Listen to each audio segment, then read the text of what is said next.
All right, so we're back, and today we're taking a deep dive into a case that I know a lot of you have been following, the Maria Muñoz case. This deep dive is just for you guys, so, get ready.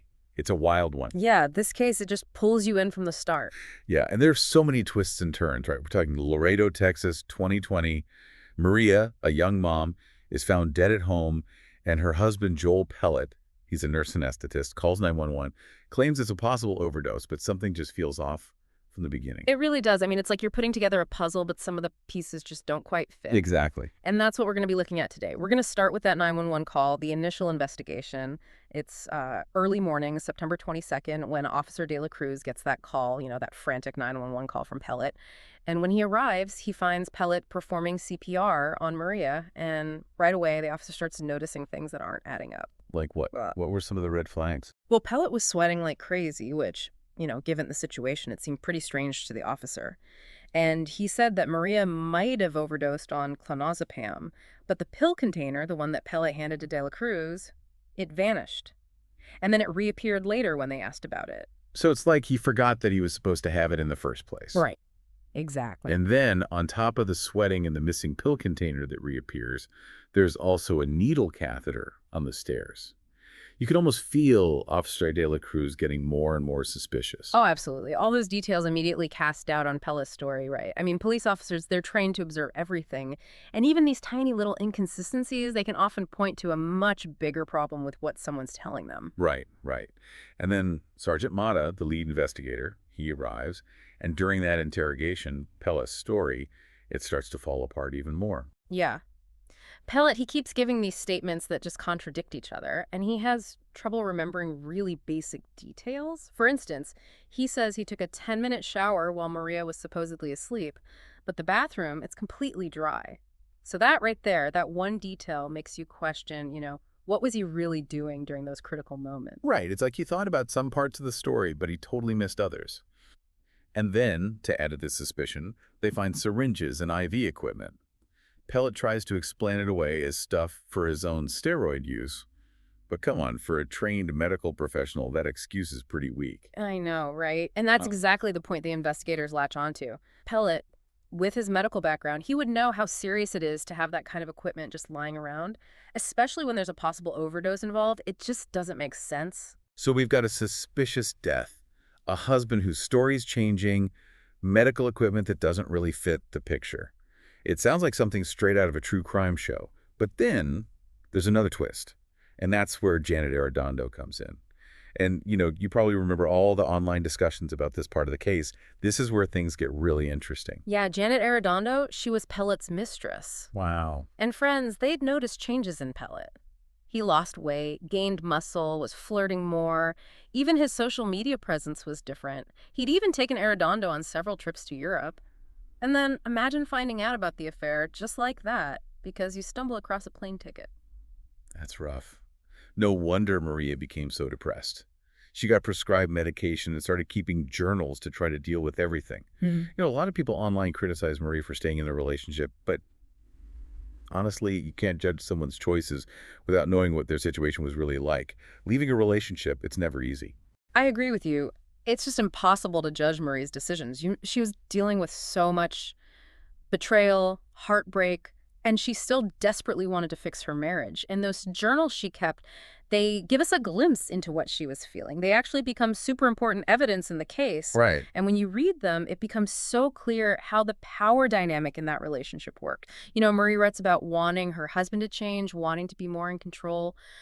But Pellot, he's still with Arredondo. It's like he was leading Maria on, making her think they could work things out while he was still seeing his mistress. Yeah, like he wanted to have his cake and eat it too. It's a classic case of manipulation and gaslighting.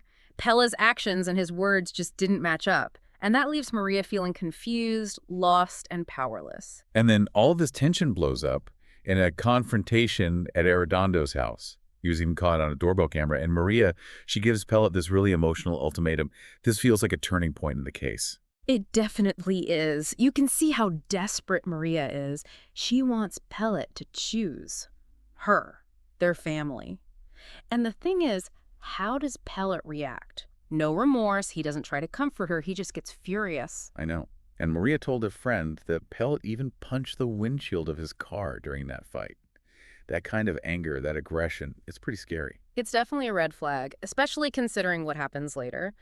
We're seeing this pattern of Pellis behavior getting worse and worse, and this is what the investigators start piecing together as they dig deeper into the case. Okay, so this is just the start. This deep dive, it's going to get a lot more complicated. Oh, does. We've only just scratched the surface. After that whole confrontation at Arredondo's house, things between Maria and Pellot, they get really bad really fast. The texts, the emails, everything is just filled with accusations and Yeah. pleas. It's just so much tension. It's kind of like, I don't know, when you're watching one of those slow motion train wrecks? Hmm. You know something awful's about to happen, but you can't tear your eyes away. Yeah, exactly. And then Maria sends that last message to her friend asking for prayers. She's about to have this really serious conversation with Pellot. And knowing what happens next, it's chilling. Yeah, you can feel the fear in her message, Hmm. But there's also this tiny bit of hope, like maybe they can work things out. Right, but that hope, it disappears really quickly when the toxicology report comes back. And it's not what anyone expected. There's no clonazepam, the drug Pellet initially said she'd overdosed on. Oh, wow. So that initial claim Yeah. about the clonazepam, it's starting to look like he was trying to mislead the investigators. Yeah, and it gets even more complicated. The report, it shows that Maria had 7 different drugs in her system. Morphine, Demerol, Versed, Propofol, ketamine, lidocaine, and Narcan. Wait, propofol, that's a strong anesthetic, right? Like the kind they use for surgery? You got it. Propofol, it's supposed to be administered intravenously by a medical professional, and the levels they found in Maria, they were really, really high. Dr. Hunsinger, Pellet's old boss, who was also an anesthesiologist, he said that propofol, that was the cause of death. Okay, so now there are even more questions. How did Maria get all those drugs? And why would Pellot, I mean, he's a nurse anesthetist, why would he even have access to something as dangerous as propofol? And those are the exact questions that the investigators start focusing on. With that toxicology report, they go back to Janet Arredondo. And in a second interview, she tells them that Pellot, he brought drugs to her home, including propofol. So he was having an affair, A&D bringing these dangerous drugs to his mistress's house. That's unbelievably reckless. It is, and it makes you question his judgment. What was he thinking? This is what starts to support the prosecution's theory. Pellot, with all his medical training, he used that knowledge to basically drug Maria and kill her. And their theory is that he put sedatives in her coffee, knocked her out, and then while she's unconscious, he injects her with propofol and makes it look like an accidental overdose. That's it. And Arredondo's testimony, it supports that theory even more. She claims that Pella, he told her he injected Maria with something to calm her down and then got rid of all the medical equipment. So you've got that confession, you've got the toxicology report, you've got Pellet's story that keeps changing, it's not looking good for him. The prosecution, they've got a really strong case for murder. They do, but the defense, they're not giving up. They've got their own explanation for what happened. Okay, what's their defense? Their story is that Maria, she was struggling with depression, alcohol, drug abuse, the whole picture.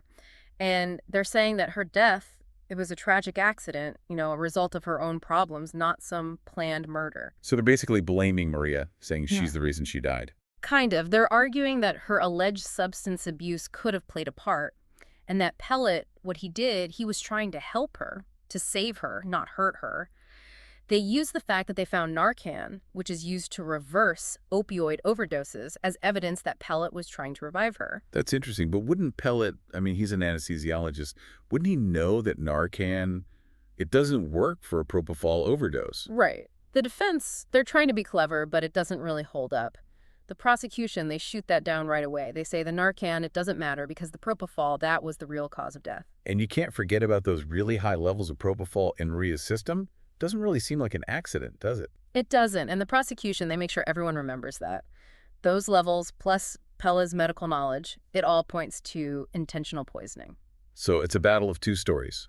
A husband who planned to kill his wife to escape the marriage versus a really sad accident because of the victim's problems.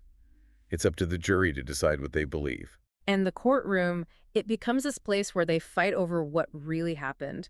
The prosecution, they go through everything really carefully. They bring up Maria's journals, her cell phone recordings, the people who knew her, everything. And those journals, they're really powerful, aren't they? It's like you get to see into Maria's mind, all the fear she felt, what she hoped for, all the pain she went through. Yeah, absolutely. Maria's words, they become a crucial piece of evidence. They give this firsthand account of all the abuse she suffered. It backs up what other people are saying, and it proves that Pellot was controlling and manipulative. It makes you think, what if things had been different? If someone had seen what was happening? If Maria had felt like she could leave sooner? Could they have stopped this tragedy? It's a tough question, and it just shows how important it is to understand domestic violence, to see the warning signs, the red flags that people miss until it's too late. We need to make it okay for victims to speak up, to get help, without being judged or scared. Mm. And those who abuse others, they need to be held accountable. They need to face justice. It's a huge problem, and it's not easy to fix, but we can't ignore it. Maria's case, it's a wake-up call. We all have to do something to try to prevent domestic violence and to support those who've been through it. This deep dive, it's been tough, but it's so important. We've gone through this case, a case that shocked so many people. We've looked at domestic violence, how important it is to document things and how crucial justice is. And it leaves you with this question. What can you do in your own life, in your community, to help stop this cycle of violence? How can we make sure that stories like Maria's don't happen again? So after all the testimony, all the evidence, the jury finally comes back with a decision. And it's guilty. Wow.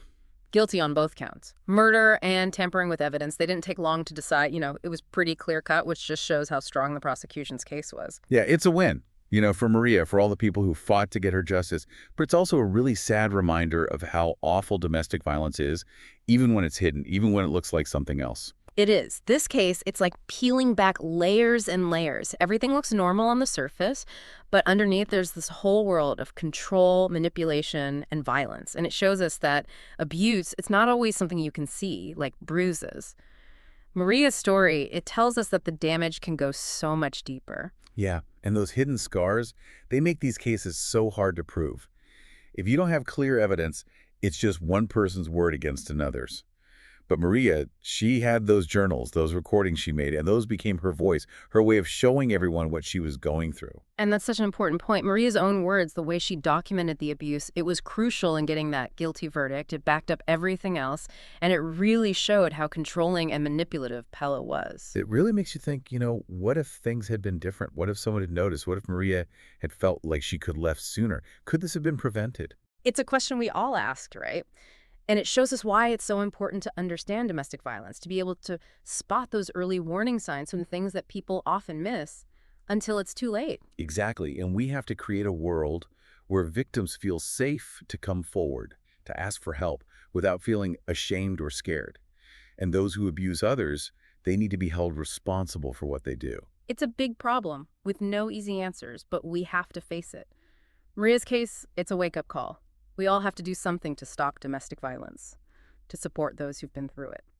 This deep dive, it's been a tough one, full of twists and turns and emotions, but it was really important. We looked at this case. They captivated so many. We talked about domestic violence, how important it is to document things, and the fight for justice. And it leaves us with this. What can we do in our own lives, in our communities, to break this cycle of violence? How do we make sure that stories like Maria's, they don't happen again? That's what we all need to be thinking about. Thank you for being here with us.